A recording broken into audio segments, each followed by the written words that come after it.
Oi pessoal, aqui é Ana Beatriz e este é o vídeo do trabalho autônomo do projeto Ama Rio. Junto com Emily Penha, Alice, Olivia, Marina e Tomás Santa Rosa, nós entrevistamos duas personalidades importantíssimas para o andamento dos estudos sobre o território do Humaitá. O grupo conversou com a gestora do Sérgio Porto e um artista morador do bairro. As entrevistas foram gravadas no formato de áudio, mas ficamos com o interesse de potencializar a discussão com algumas outras imagens. Então, primeiro vocês ficarão com a conversa com a Luísa, gestora, e depois seguiremos com a conversa que tivemos com o Clementino Júnior.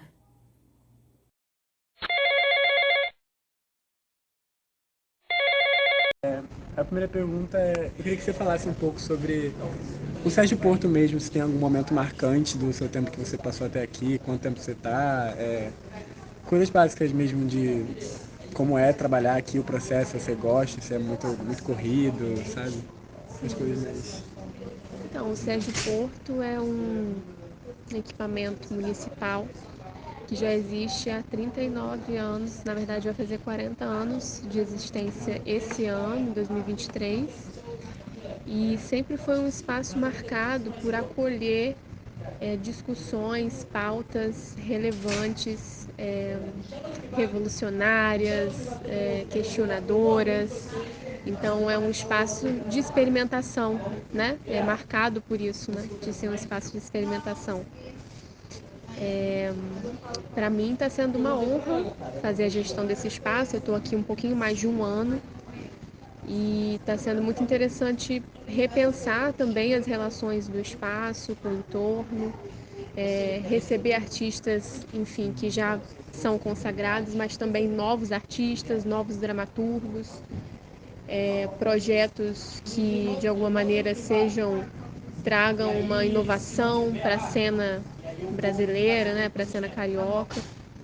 E é isso, a gente está aqui, essa gestão está aqui realmente depois de um período, enfrentou um período de que o teatro ficou com pouca manutenção, né? Então a gente está reestruturando o espaço, e repensando essa agenda do espaço, abrindo também para uma feirinha que acontece toda virada de estação. Então a gente faz uma feirinha a cada virada de estação e esse é um momento também interessante porque a gente traz um outro olhar para o espaço, uma relação de um palco mais, um microfone mais aberto também.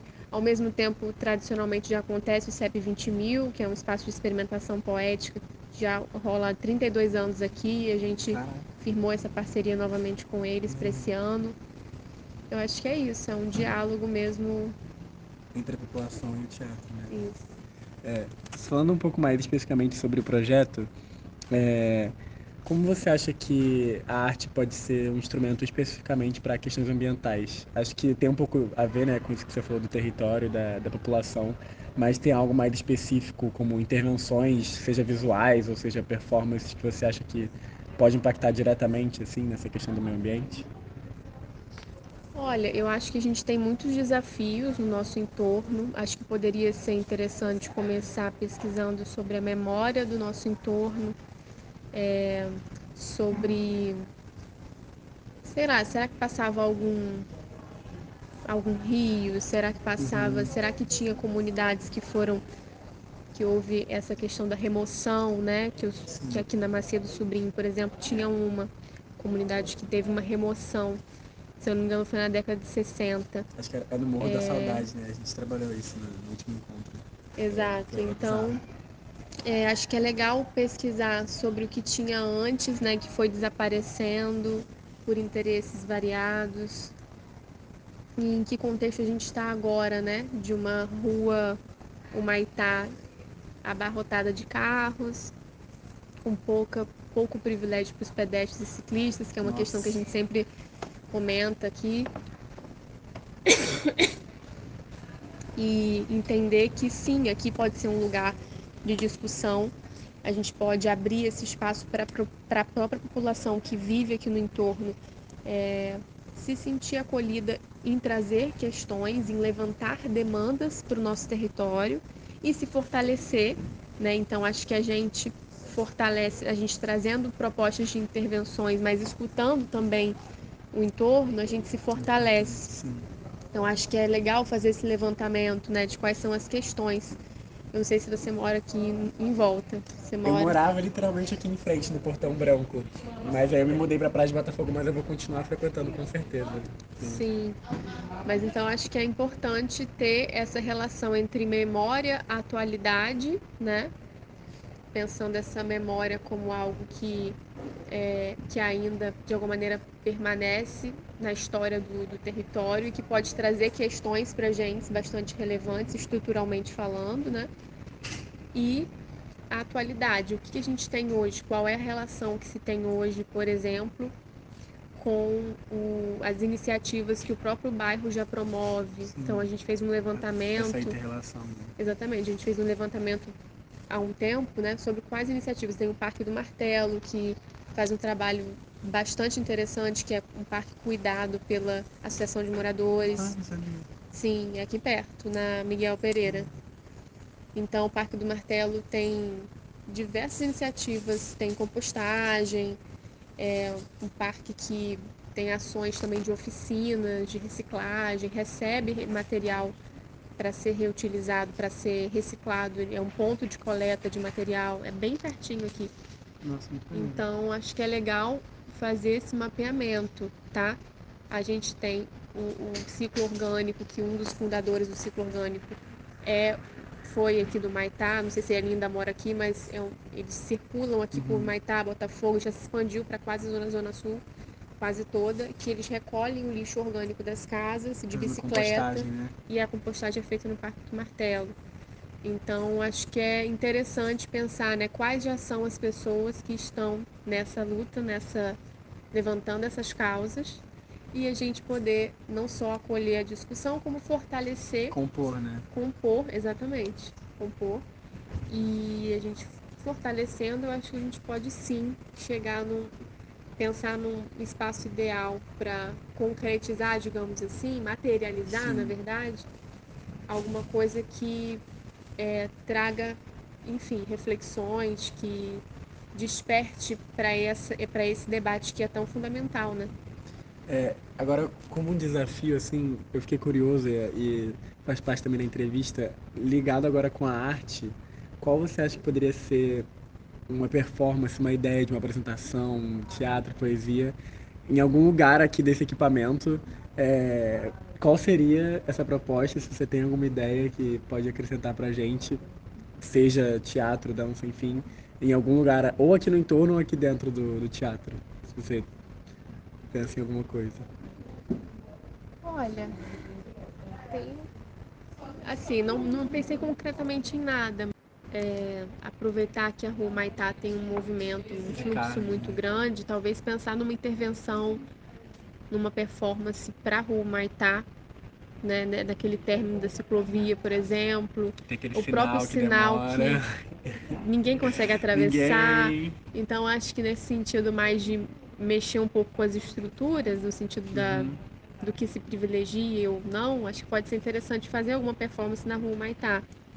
Ao mesmo tempo, se for uma coisa fixa, que vai ficar no espaço, pode ser interessante fazer no Parque do Martelo, porque aí os próprios moradores vão poder frequentar e é um espaço que está mais abrigado, digamos assim, né?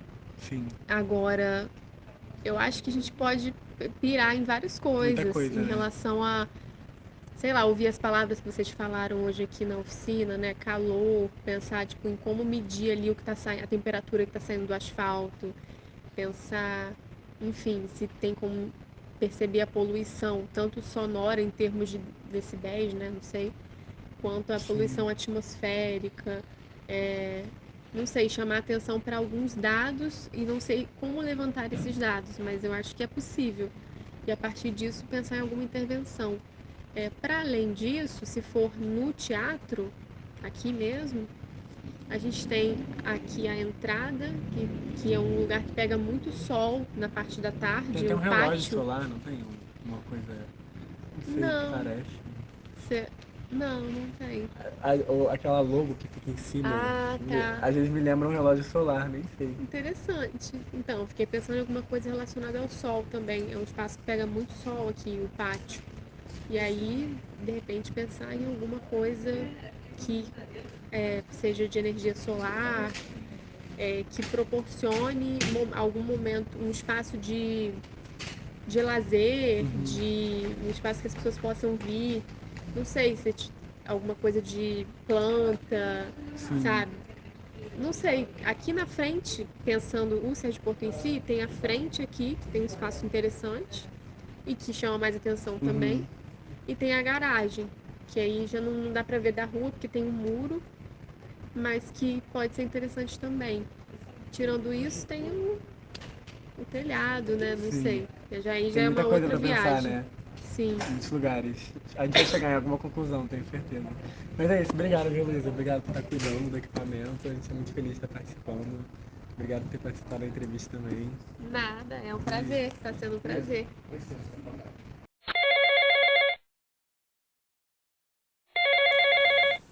A arte é fundamental para o ser humano, assim como o meio ambiente. E a arte faz parte da vida do ser humano. Costumo dizer que o meio ambiente é primeira pessoa, não é terceira pessoa. Então, nas discussões ambientais contemporâneas, quando você trata o meio ambiente como o verde, a preservação de algo que está além de você, está à sua frente, não como você fazendo parte do ecossistema, você fazendo parte da cadeia que forma o que chamamos de meio ambiente, é, faz com que realmente a relação seja mais fria, que seja uma relação onde você não se envolve fundamentalmente com as coisas que causam danos a este meio ambiente. O meio ambiente não é apenas onde nós vivemos, é onde nós estabelecemos, né, o meio ambiente é o nosso território, é o que nos fundamenta. E a arte faz parte desse fundamento. É a forma como nós nos expressamos de uma maneira poética, de uma maneira sensível, de uma maneira onde a gente transcende o cotidiano e transforma isso em, em algo que seja comum, né, a todos os demais integrantes dessa comunidade, dessa sociedade.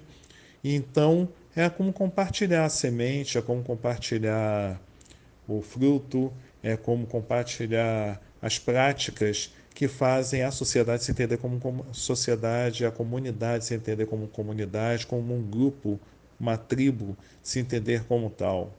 Ou seja, a arte é aquilo que afina, né? É o que traz afinidade. E o meio ambiente faz parte desse corpo artístico, desse grupo artístico que convive, interage e se constrói e se constitui juntos.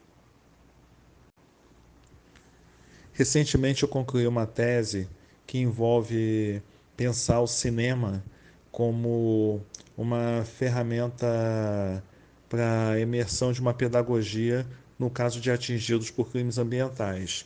Eu atuei, no caso, com atingidos do crime da Samarco na cidade de Mariana, no município de Mariana, em Minas Gerais, e percebendo como essas pessoas faziam suas manifestações, suas denúncias e até pensar a reconstrução de suas vidas a partir de vídeos, vídeos de denúncia, vídeos poéticos, vídeos de manifestações através de redes sociais, a partir de seus celulares, como eles poderiam criar narrativas. E foi feito um curta-metragem roteirizado com dois desses atingidos.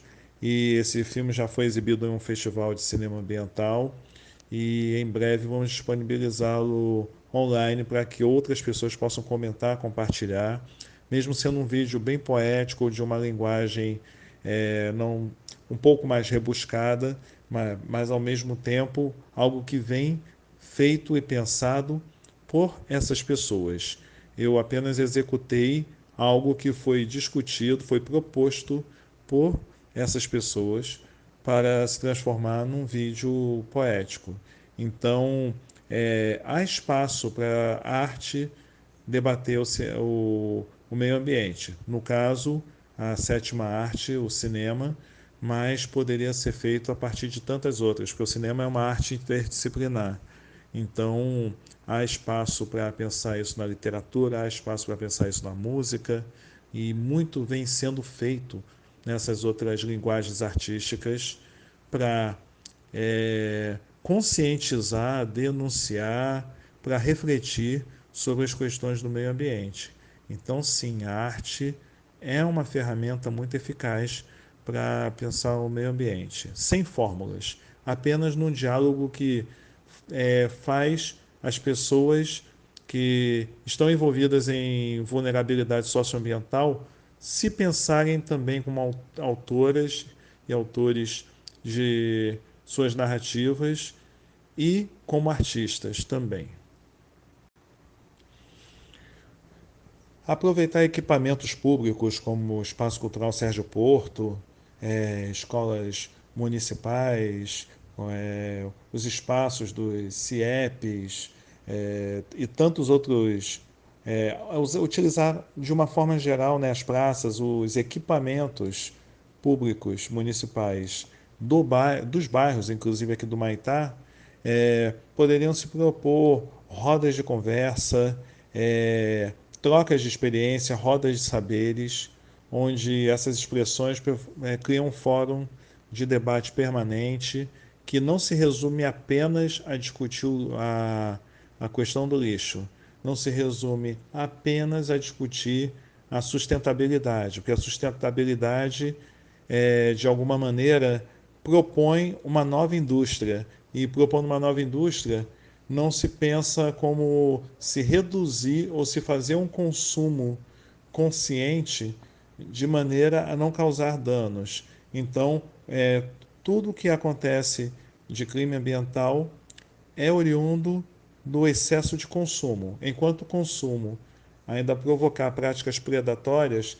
não teremos soluções. Então, pensar realmente uma discussão para além da sustentabilidade, mas de uma maneira em que as pessoas consigam encontrar dentro do ambiente do bairro, dentro das possibilidades do próprio bairro e de quem já vem investigando essas possibilidades, como tornar o bairro um bairro com uma melhor qualidade de ar, com uma melhor qualidade de convívio dentre os moradores e tantas outras questões. Mas isso vem do diálogo e do diálogo entre todas e todos que fazem parte desse grupo.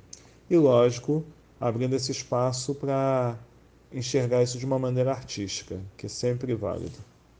Então, como vocês conseguiram entender com a fala dos dois, a gente meio que pode destacar alguns detalhes, né? Como o diálogo inovador com os moradores, a partir de ações locais com venda, com feira, pensando na memória e tanto no presente, com alguns ambientes do espaço do Humaitá e tal, interligar questões de natureza como sendo a primeira pessoa do discurso, né? E também elencar a possibilidade de debates, né? Debates permanentes sobre consumo e excesso. Então, eu acho que conversar com essas duas personalidades destacam questões da nossa territorialidade como um bairro a ser pensado, né? Então, é isso. O nosso trabalho autônomo foi com duas pessoas incríveis, que a gente pôde conversar bem rápido, mas também instigar para o futuro, né? Outras conversas. Então, muito obrigada aos dois e muito obrigada a você que está assistindo.